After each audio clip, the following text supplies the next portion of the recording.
I know the NFL draft just concluded, but the Miami Dolphins already got great news for 2026 NFL draft. Well, you might ask, how is that possible? Well, free agency has come and gone for the most part, right? And when you talk about compensatory pick formulas, the picks in the signings have already been somewhat formulated, if you will, because the formula in the ins and outs, well, they already passed. The deadline happened the Monday after the draft at 4 p.m. Eastern time. And it's likely that Miami may ultimately get a good comp pick in 2026.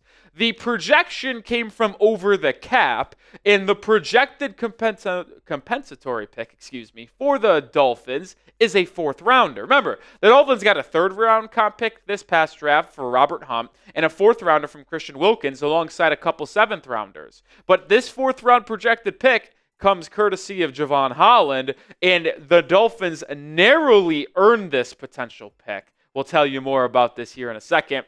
But we are in a like battle. We got challenged by the Chiefs Report and Tyler Jones, Doom, by the way, to who could get the most likes on this specific video. This video versus his Wednesday morning video. Hit that thumbs up icon right now to beat the Chiefs Report and Tyler Jones. All right, let's look at the Dolphins comp pick formula, because how it works is players that Miami lost, they take in the fact of price tag, of playing time, and productivity. So when you look at the comp pick formula, Miami had 4 players count as people leaving. Jevon Holland got a $15.1 million on an annual average basis salary from the Giants. Calais Campbell got 5.5 from Arizona. Robert Jones got 3.75 from Dallas, and Emmanuel Ogbah got 3.25 from the Jacksonville Jaguars. Well, the Dolphins only added 3 players that count towards the formula here. They added a lot of vet min guys, but James Daniels was not a vet min. $8 million annual average basis. Nick Rohloff, the 2-year, $6 million deal for him comes in, and then Zach Wilson, the backup quarterback, gets $6 million. So when you look at what happened in terms of the comp formula for Miami, 4 players went out, 3 players came in, which puts Miami in the negative because they lost more than they added, which gives them the chance of adding a solid comp pick. And when you do the cross-Chris eliminations of ins and outs, the last person standing was that Jevon Holland $15.1 million contract over multiple seasons, which, as it's currently slated, would get Miami that 4th round comp pick. Now, that could change if Jevon Holland gets hurt and plays like 10% of the snaps, like what happened to Christian Wilkins, because Miami was going to get a 3rd there, but only got a 4th because he only played about 15-20% of the snaps. Assuming Holland doesn't have the same thing happen, Miami will be getting a 4th round pick in 2016 or in the 2026 NFL draft. I wish it was still 2016. Well, either way, Drew Rosenhaus actually helped Miami, and I wanted to shout out the agent Drew Rosenhaus because he has a lot of ties with the Miami Dolphins, right? He is the agent for multiple players on the Dolphins, Jonnu Smith, Tyreek Hill, and was the agent of a Dolphins player in terms of Emmanuel Ogbah. Well, this is very interesting because Emmanuel Ogbah signed a 1-year, $5 million deal, up to $5 million, I should say, with the Jaguars. But the date is the important part here. April 27th. Why is this important? Because the comp pick formula stopped looking into it when it was April 28th, a Monday at 4 p.m. Eastern time. So Ogbah signing with the Jaguars and making that official and it processing before that deadline on the 28th gave Miami enough players leaving the roster to get the Dolphins into the negative.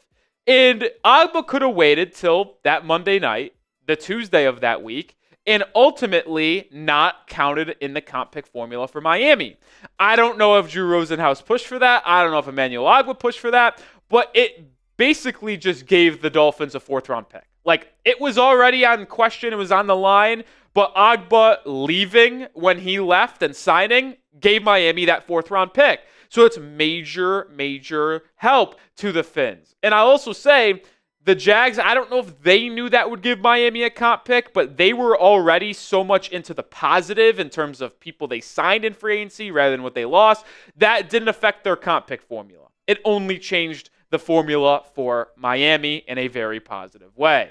And because I want to give major love to Emmanuel Ogbah. Who would have known in the big 2025-26 that Emmanuel Ogbah signing a one-year deal with the Jacksonville Jaguars would net the Fins likely a fourth-round pick in the 2026 draft? Shout out to Emmanuel Ogbah. Spam those 91s down in the comment section. So, with that, I want to look ahead to the projected 2026 picks that Miami ultimately has.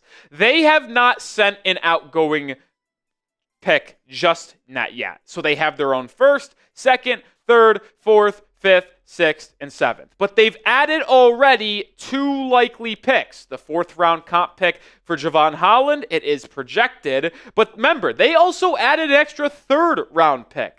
Now, it is not specified who actually is giving the pick to the Dolphins. Remember, Miami traded back in the 4th round of this year's draft at 116 to get a 2026 third from Houston. So they traded back in the 4th to get a third. Pretty good deal by Grier, right? But the question is, who actually is giving that pick? It is unclear if the pick Houston traded to Miami is the Texans' 3rd-round pick next year, or is it the Giants' 3rd-round pick that the Texans acquired in a different trade this offseason. So it's not clear if it's the Giants' 3rd-rounder or the Texans' 3rd-rounder in 2026. Ideally, it's the Giants because, well, the Giants are likely going to be worse than the Texans this upcoming year. So that pick would be even higher for Miami, closer to the 70s rather than the 80s or 90s. So we don't know whose pick that actually is. When that is announced and finalized and clearly detailed, we will let you know. But man, oh man, is that good to have one of those 2 picks and now having 3 picks in the day 2 portion of next year's draft. But when you talk about the 9 total picks Miami already has slated for 2026, this isn't even including a potential Jalen Ramsey trade, where it's rumored that the Dolphins are going to trade Ramsey, and it seems all but likely that's going to ultimately happen. So assuming you get at least 1 pick in return for Jalen Ramsey, you are now going into the 2025 NFL season with 10 picks in your arsenal. Like, that could go up if you trade people away at the trade deadline. That could go down. Like, either way, Miami is set up well to draft again next year with 10 potential picks, or they could get some picks back by that Ramsey deal, have 10 picks, and be able to trade them for the rest of the offseason to acquire a cornerback, an offensive lineman, a safety, or do that at the trade deadline in late October. The Dolphins and Grier are set up well with a good stash of draft capital. And it's also important to have that because when you do look ahead, and I know it's a weird video to be looking ahead to the next offseason this early in this offseason, but the Dolphins roster has 25 pending free agents in 2026. That means there are 25 projected players to come off the roster after the conclusion of this season, which means the Dolphins are going to need to either re-sign a lot of players or fill those vacancies with draft picks. So it's another reason why it's great news that Miami has 9 picks already, but likely going to be 10 because of Jalen Ramsey being dealt. All right, we're going to look at those 25 free agents and talk about what positions concern me. But we are sponsored by Prize Picks, the daily fantasy sports platform I play every single day. It's so easy to play. All you do is pick more or less. And the best part is you can play season long. You can play daily.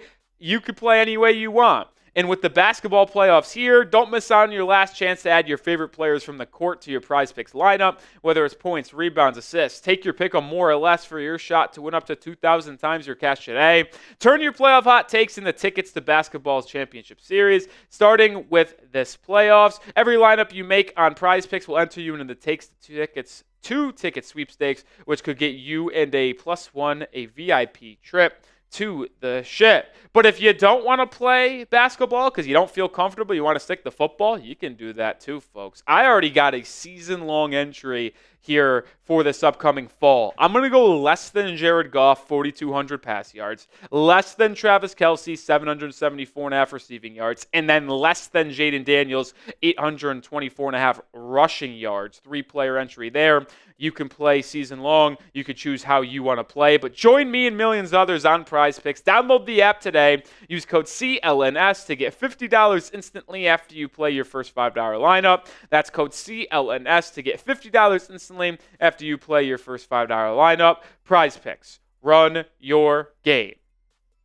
All right, so let's look at the 25 free agents Miami is currently slated to have next offseason. These are the top 10. The headliners are the first 3. There's no doubt about that. Jalen Phillips, the former first-round pick who is playing this year on his 5th-year option, he has to prove himself in terms of his production, but also ability to stay on the field due to him being injury-prone over the last 2 seasons, dealing with a torn Achilles and a torn ACL. Jonnu Smith, the tight end who set franchise records in a single season for receptions and receiving yards. He's a pending free agent. And then Kader Kohou as well, you're starting nickel. But you also have other projected starters on this list. Ifeatu Melifonwu, Ashton Davis, 2 safeties you signed on a 1-year deal this past free agency. Yeah, it's only a 1-year deal. Also, Benito Jones, your starting nose tackle as of right now. The next list, mostly backups here. Now, you both have both punters on this list, but that is really moot here because think about this. One of them is going to be cut before the season begins. You're only going to keep 1 punter. So you really only have 24 pending free agents. But Alexander Madison, KJ Britt, Willie Gay Jr., 3 players there that will have roles that were signed to 1-year deals in free agency this year. Quentin Bell, also another player that is on a 1-year deal. The edge rusher that is your 5th guy in rotation. The final 5 players that are pending free agents for Miami in this upcoming offseason, 5 players that if you told me they didn't even make the 53-man roster, I would tell you that's the least surprising news of all time. Matt Dickerson, Jackson Carman, Neil Farrell, Eric Ezukama, and Tanner Connor, But the point is this. Yes, the Dolphins have 25 pending free agents.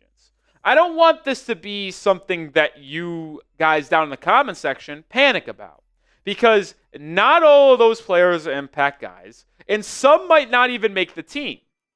But it's just an early look ahead and knowledge to know where things stand. Like, when I look at that list that we just had of pending Dolphins free agents, the only ones that legitimately are concerning to some degree are these 5 players. Jalen Phillips, Ifeatu Melifonwu, Ashton Davis, and then Kader Kohou and Jonnu Smith. Those are the 5 players that are concerning to me to a degree because those 5 are all starting caliber players on the roster right now. And are you going to be able to re-sign all of them if you want to? / are you going to be able to pay or other players to replace them or draft good enough to replace them? That's an intriguing question. But stay locked into the channel, folks, because we're talking Dolphins football that impacts us now, but also we're already looking ahead to the future. We cover the Dolphins nonstop 365. Join the channel and sub right now. But looking ahead to next offseason, here are my main concerns, and I just alluded to it to a degree. The number one concern I have is safety. I mean, think about your safety room right now. It's Ifeatu Melifonwu, Ashton Davis, Patrick McMorris, Dante Trader Jr., and Elijah Campbell. You have McMorris, a 6th-round pick from 2024, a rookie in Trader Jr., and then 3 guys on 1-year contracts in Campbell, Melifonwu, and Davis. So you have no solidified future at the safety room at either of your 2 starting positions. That's concerning. Cornerback is a concern now, but in the future, because assuming you don't have Ramsey, like, who is your corner of the future next year? Likely going to be the biggest need for Miami entering the first round of the NFL draft once again.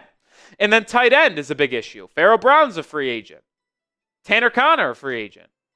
Jonnu Smith, free agent.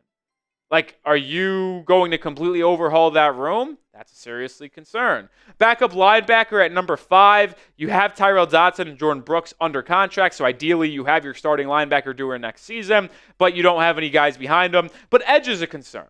Yeah, Chop Robinson will be entering year 3 of his rookie contract. Mohamed Kamara, same thing. But are you keeping Bradley Chubb? Are you letting Jalen Phillips walk? Quentin Bell's a free agent. That's a concern.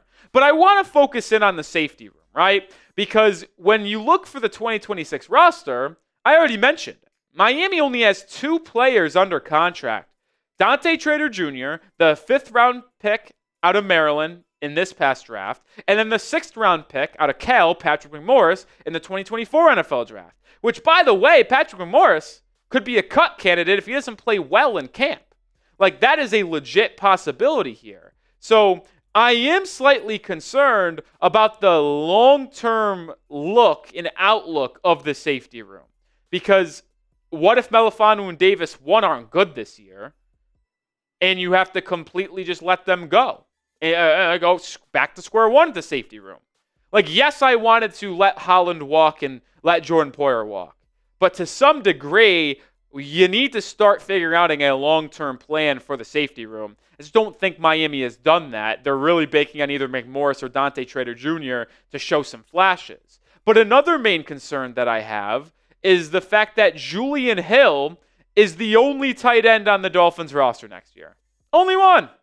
Like, undrafted free agents, I'm not taking account for that. Pharaoh Brown, 1-year deal. Jonnu Smith done. Tanner Connor's done.